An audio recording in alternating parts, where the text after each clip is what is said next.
మొదటి రాజుల గ్రంథము 18వ అధ్యాయము 4వ వచనం. మొదటి రాజులు 18:4 వచనం చదవండి. యెజెబెలు యెహోవా ప్రవక్తలను నిర్మూలం చేయుచుండగా గుహలో చాలండి. ఇక్కడ చూస్తే యెజెబెలు యెహోవా ప్రవక్తలను నిర్మూలము చేయుచుండగా, విషయం ఏమిటంటే కేవలం ఇశ్రాయేలు ప్రజలకు మాత్రమే శ్రమలు కాదు, ప్రవక్తలకు కూడా శ్రమలే. దైవ సేవకులకు ప్రవక్తలకు కూడా శ్రమలే. ఇక్కడ అంటున్నాడు, యెజెబెలు యెహోవా ప్రవక్తలను నిర్మూలము చేయుచుండగా, యెహోవా ప్రవక్తలను నిర్మూలము చేయుచుండగా అంటే ప్రవక్తలు సేవకులు కూడా శ్రమల్లో వెళ్ళడం కాదు, నిర్మూలము చేయబడుచున్నారు, అనగా హింసించబడుచున్నారు, చంపబడుచున్నారు. ఎంత భయంకరమండి, ఎంత భయంకరము. కాబట్టి అంత అంధకారంలో ఉంది, ప్రవక్తలను చంపించే దినాల్లో ఉన్నారు. చూడండి, అదే 18వ అధ్యాయము 4వ వచనం 2వ భాగం చదవండి. గుహలో 50 మందిగా 100 దాచి అన్నపానములిచ్చి వారిని పోషించెను. చాలండి. ఎప్పుడైతే ఇక్కడ శ్రమల్లో అనగా చంపిస్తా ఉన్నాడో రాజు, ఆ యెజెబెలు ఆ యొక్క రాజు భార్య, సేవకుల పరిస్థితి ఎలా ఉందంటే గుహల్లో దాక్కుంటున్నారు. భయపడిపోయి చంపేస్తారని భయపడిపోయి గుహల్లో దాక్కుంటున్నారు. ఎవరు? ప్రవక్తలు.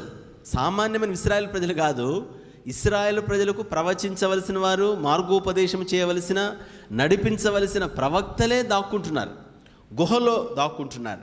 గుహలో 13వ వచనం 2వ భాగం కూడా అదే అంటాడు. ఏమని ఆ మాట చూస్తే, నేను చేసినది నా ఏళ్లవాడవైన నీకు వినబడినది కాదా? నేను యెహోవా ప్రవక్తలలో 100 మందిని గుహకు 50 మందిని చొప్పున 100 మంది గుహకు 50 మంది చొప్పున దాచి అంటే గుహల్లో దాస్తూ ఉన్నాడు, గుహల్లో దాస్తూ ఉన్నాడు. అంటే ఇక్కడ చూస్తే రహస్య జీవితం జీవిస్తున్నారు, తర్వాత చంపబడుచు ఉన్నారు. కాబట్టి చాలా భయంకరమైన దినాలు, చాలా భయంకరమైన దినాలు. అలాంటి దినాల్లో ఏలియా ప్రవక్త, ఇశ్రాయేలు ప్రజలు ఉన్న దినాలు అవి. ప్రవక్తలను చంపేస్తున్నారు, పట్టుకొని ప్రవక్త అని కనబడ్డా చంపిపారాడు వాడిని.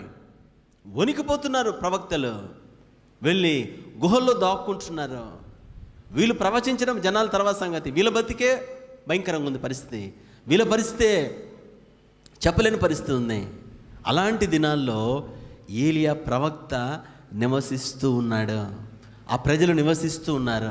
సరే, యెజెబెలు అహాబు రాజు పాలనలో ఇశ్రాయేలు ప్రజలు, ప్రవక్తలు అంత దౌర్భాగ్యమైన దైన్యమైన పరిస్థితిలో భయభ్రాంతులతో జీవిస్తున్న దినాలు. సరే, ఇప్పుడు ఇలాంటి దినాల్లో చూడండి,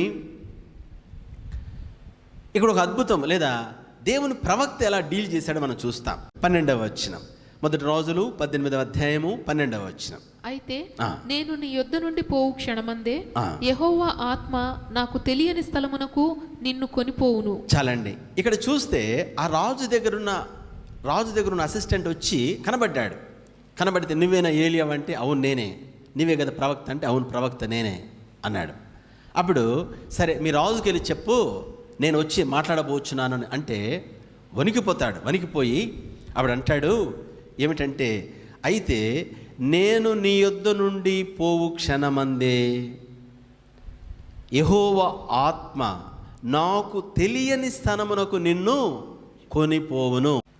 సోదరుడ, సహోదరి, ఇలాంటి శ్రమల్లో, అలాంటి విపత్తులో ప్రవక్త దేవుని ఆత్మ ద్వారా నడిపించబడుచున్నాడు. దేవుని ఆత్మ ద్వారా. నేను చెప్పే మాట ఆధ్యాత్మిక స్థితిలో, ఆధ్యాత్మిక వలయంలో లేదా ఆధ్యాత్మిక స్థాయిలో ఉన్నత స్థాయి.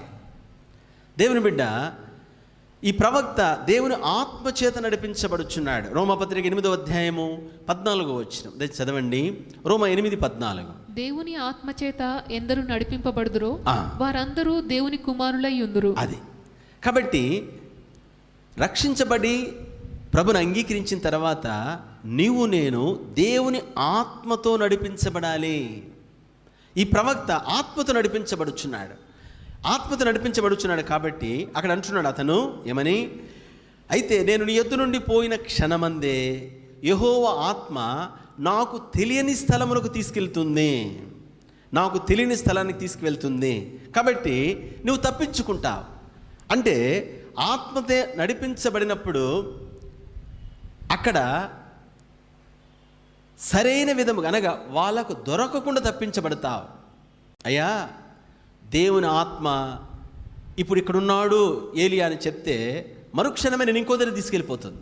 కాబట్టి ఒకవేళ రాజు ఇక్కడికి వచ్చి చూస్తే, లేకపోతే నన్ను మాత్రం, నీ సంగతి ఏమో తెలియదు కానీ నా తరగతి మాత్రం ఊడిపోతుంది. దేవుని ఆత్మ ద్వారా నడిపించబడుట. కాబట్టి దేవుని ఆత్మ ద్వారా నడిపించబడే అనుభవంలోనికి రావాలి. దేవుని బిడ్డ, ఎలాంటి పరిస్థితి అయినా ఉన్నాయి, లోకములో ఎలాంటి పరిస్థితి ఉన్నా, ఎంత కష్టమైన క్లిష్టమైన పరిస్థితులు ఉన్నా సరే, ఒక వ్యక్తి దేవుని ఆత్మతో నడిపించబడితే కాపాడబడతాడు, తప్పించుకోబడతాడు. కాబట్టి మనమందరం నేర్చుకోవాలి సత్యం. ఇదేమిటంటే దేవుని ఆత్మ ద్వారా నడిపించబడడానికి మనం బోధించవచ్చు, కానీ ఎవరు ఆత్మ ద్వారా నడిపించబడడానికి ఒకరి నుండి ఇంకొకరికి ఇవ్వలేరు. అది దేవుని నుండి పొందుకోవాలి. అందుకోసం ఈ ప్రవక్త వెళ్ళిపోయేటప్పుడు అసిస్టెంట్ ఎవరు? ఎలీషా. ఏలియా అంటాడు, నేను పోతున్నాను, నమ్మకంగా సేవ చేసావు కదా, నాకు భోజనం చేస్తే నీళ్ళు పోసావు, నేను పండుకునేటప్పుడు నా బెడ్షీట్ సర్దావు, ఎక్కడ పోయేటప్పుడు బ్యాగ్ పట్టుకున్నావు, అంతా చేసావు. కాబట్టి నేను ఊరికి వదలడం కాదు, నువ్వు ఏం కావాలో కోరుకుంటాడు. ఈయన చాలా తెలివిగలవాడు. ఈయన అసిస్టెంట్ ఎవరైతే ఉన్నాడో ఎలీషా ఏమంటాడు? నీ ఆత్మలో నాకు రెండంతలు ఆత్మ వచ్చేటట్టు చేయి. నీ వచ్చిన ఆత్మలో నాకు రెండంతల ఆత్మ వచ్చేటట్టు చేయి.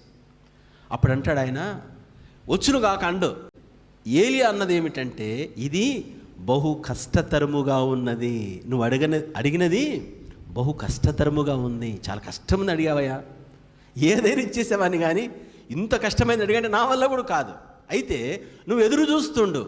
నేను పరమునకు ఆరోహణమైనప్పుడు నువ్వు ఎదురు చూస్తే ఆ దుప్పటి కానీ పడితే అప్పుడు నువ్వు పొందుకోగలుగుతావు. నేను వెళ్ళేటప్పుడు నువ్వు చూడగలిగితే సరే. అంటే దేవుడే ఇవ్వాలి, నేను ఇచ్చేది కాదు స్వామి, నేను ఇచ్చేది ఇచ్చేవాడినే, నేను కూడా ఇవ్వలేను, దేవుడే నీకు ట్రాన్స్ఫర్ చేయాలి. కాబట్టి ఆత్మతో నడిపించబడడం అంటే ఆత్మీయ స్థితిలో ఉన్నతమైన స్థితి.